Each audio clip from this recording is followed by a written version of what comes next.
White Mages, the dedicated healers of the Final Fantasy franchise. Little to no physical attack, and in this game, no offensive spells in sight. So, I want to find out, can I beat Final Fantasy Tactics Advance using only White Mages? Barring the introductory missions, first things first is changing everyone we can into a White Mage and accessorizing. A poor wallet. So, getting rid of any unusable stragglers we can, let's move on to the first mission, shall we? Herb picking. Sadly, for this mission, we have to use Mont Blanc. And he can't be a white mage, so I guess we have to throw him in the corner. Now, let's start off by walking up towards the enemy and hit them with a miss. Hit them with our star. At the moment, we're pretty weak, so combat is a balancing act between beating down enemies with weak attacks and healing ourselves back up.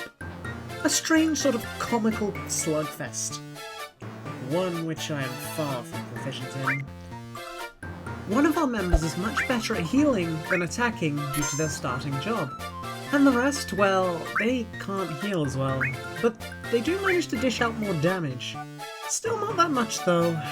Unfortunately, early in the fight, our good healer fell. These little buggers, redcaps, are surprisingly powerful, and in my naivety, I assumed the high damage was from mediocre starting stats. Until it attacked a more durable party member. Oof. So, it soon became my priority to take it down. Unfortunately, at the cost of another one of my scarce few white mages. The very same that was attacked before. 48 damage. Damn. Trifling redcap, I sentence you to death. Boy, I sure hope we don't see that guy again. So, with the redcap dealt with, the rest of the battle was a breeze. The singular remaining goblin being no match for our staff-wielding maniacs. With the battle over, we receive our reward and place the next location. The resulting treasure hunt giving us some interesting loot that we can't use. I noticed there was a recruitment mission in the pub, so I took the opportunity to grab a new unit, an archer, and promptly changed them to a white mage and geared them up accordingly. We were now one member stronger to our white mage crew. For the mission I had in mind, we're too poor to even take it. So we're gonna have to sell some stuff. And despite a prior mishap with Phoenix Downs being practically useless, I decided to make sure everyone had the item command for more consistent healing. You see, potions are stronger and more consistent than our healing. However, it only heals one unit at a time. Happily prepared, I began a new mission. And so begins Snow in Lutia. Now that we somewhat know what we're doing, you think this would be easy, but given the strength of the monsters here, it would appear my hubris got the better of me yet again. This and numerous other deaths got in the way of a plan I had, which amounted to mostly just trying to be efficient with healing. Ah, Numo, I barely knew ye. Despite my desperate attempts at using Phoenix Downs, their feeble power wasn't really enough to bring anyone back for long enough to make an impact. Thus, leaving us with just Marsh and another guy. However, we aren't entirely screwed. Luckily, we managed to, over time, whittle down the health of this beast low enough to beat it, leaving only one enemy. With the power of potions and sheer force of will. We've done it! To the fixer go the spoils! Now it's time to switch up some weapons and get some fresh new abilities. Now we finally get to use something other than Cure. Now for something a little easier. Another mission and one of my favourites, Prof in Trouble. This mission has us fighting with an ally against some monsters. Some of these monsters are zombies. You wanna know what my favourite RPG trope is? This. That's right, healing can hurt the undead. And really, this should be a breeze, but we have two tough little bastards on the side who keep casting spells at us. How rude! And oops, there goes one of our mages. To be fair, there wasn't really much I could do there, but what's that? It's Professor Augie with a steel chair. Well, actually, he has the one weakness for those slimes. Magic, since otherwise we couldn't really dream of dealing with them with only physical damage.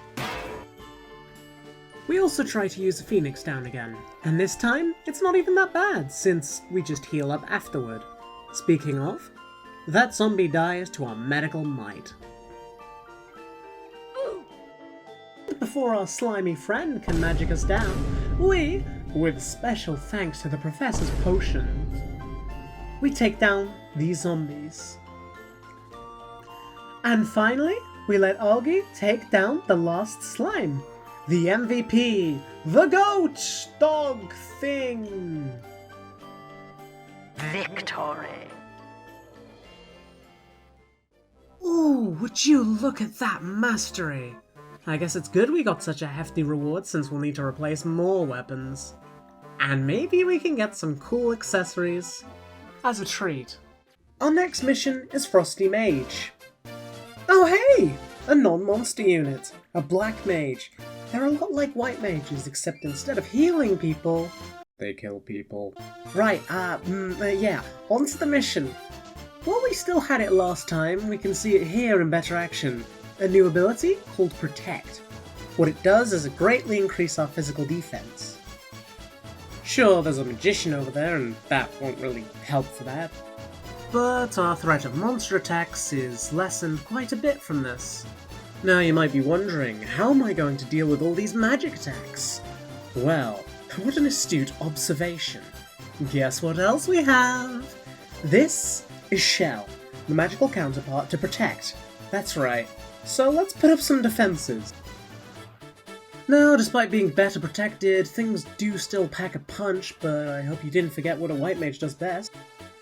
Even with a few clumsy deaths, this mission is going very well. Now Marsh, our last man standing, defeats the final monster, and shouldn't the mission be over?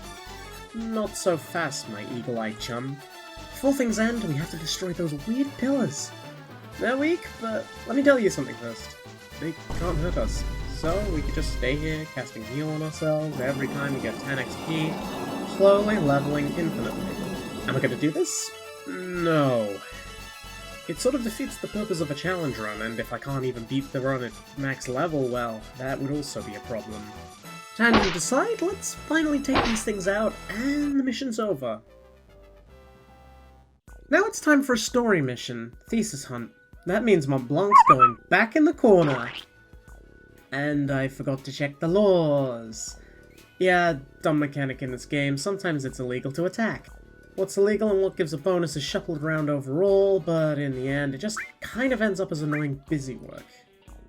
This mission isn't really hard either. The archer deals terrible damage, their white mage barely attacks, and the soldiers and thief, who would pose a threat, aren't really that scary.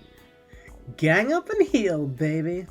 Ah, the archer just keeps running away. Get over here, you little... And they're dead. With that over, we unlock Nubswood, random encounters, as well as the usual fanfare and sprinkling of loot we can really only sell. Now let's do the mission, Foul Thief. It's a pun. It's just one guy, right? Super easy, right? Well, unfortunately, he's tough, but nothing a little bit of good RNG and ganging up can't fix, even if counter is a massive pain. And after some flailing about, mission's over quickly. Usual drill of loot to sell and equipment to change, and off we go! Next is the mission Fire Fire. Another pretty simple one. We shell up to avoid the fire attacks of the bombs, and it helps against their nasty habit of self-destructing too.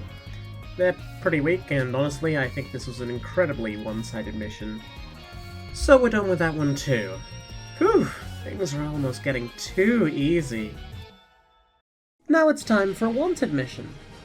We've got to take down some alchemists making counterfeit gil. With a fair amount of advanced jobs here, it's safe to say that this mission may end up a little tough. Yep, even with our protections, that Dragoon packs a punch. And because our target is all the way back, we most likely will have to fight our way through. Our damage, however, after all these missions, is looking pretty good. And since there are some dead turns, I decided to get a little extra XP just from casting spells on ourselves. One of our mages, however, was completely disabled from acting by the archer, so for a good bit, that unit was pretty useless in the battle. We do manage to take the thief down pretty damn quickly. And this mission's turning out to be quite easy after all. Any damage we take is easily healed away, or reduced to very little. I think I've definitely done enough side content for now. Ah, finally, the mastermind approaches. Now then, I suppose I'll explain something interesting about this. When there's a main target in a mission, marked by a medal, if you prioritize and take them down, the mission will simply be cleared early. You don't have to deal with anyone else. Naturally, as soon as Marsh was in range, I took the opportunity and started wailing on them, with the final blow being dealt with our dear lmao friend, surprisingly. Mission clear.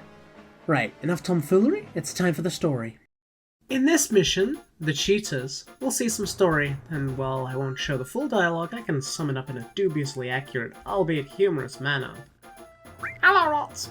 Hello, Marsh. It's a guy bad. No, it's a guy good. Screw you. Huh? Anyhow, we're joined by two guest units that are at least competent enough to hold their own in battle, I would hope. Yeah, well, they aren't white mages, we're not controlling them, so I guess they don't break the challenge at all. It would appear our Vieira ally, Shara, has fallen. It's fine though, Ritz is the real powerhouse. Seriously, she does a lot. And though our defensive spells help in warding off damage, I can feel the numbers creeping higher and higher. Eventually, with no deaths on our actual team though, the mission is over. So let's re-equip ourselves after selling again, and now we got a few new moves to play with. Esuna, which is kind of useful in purging debuffs, and Life, which can resurrect fallen party members, and it's arguably better than using a Phoenix down. Now to the next mission, White Flowers. Ah, another monster mission, with antlions and... oh no, our arch nemesis, the Redcap. Oh, and it appears the monsters are doing a good amount of damage to us once again, huh? Lucky for us, we can deal it back, but it'll take more than just shield spamming to take these beasts down. And we can't simply heal back up immediately, although we can certainly mitigate some of the harm.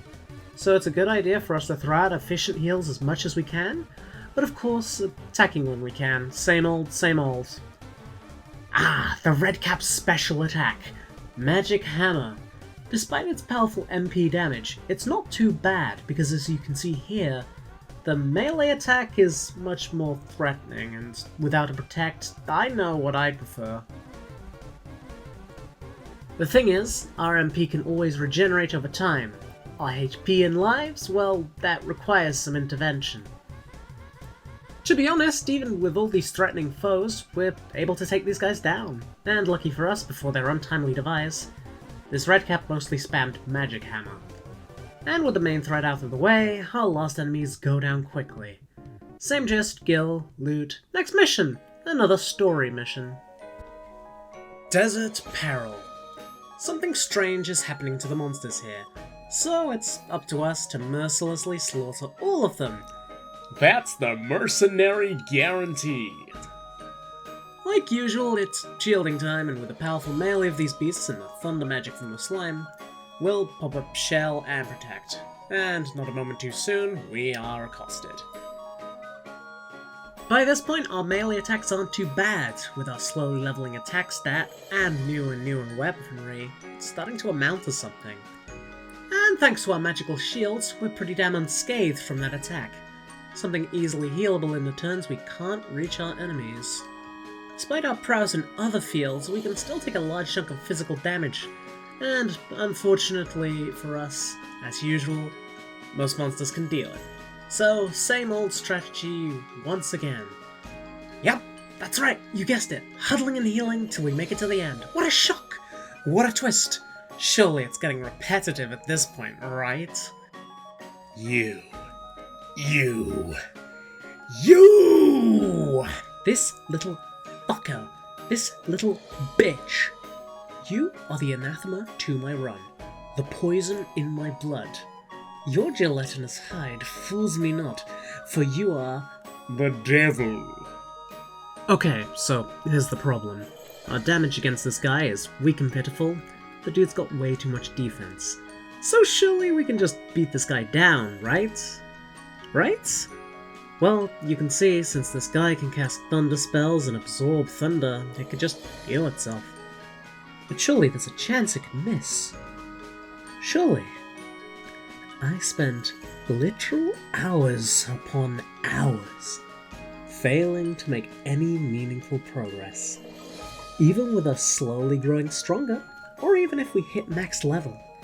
Without any attack spells, we're useless. So, unless I've missed something, it's over.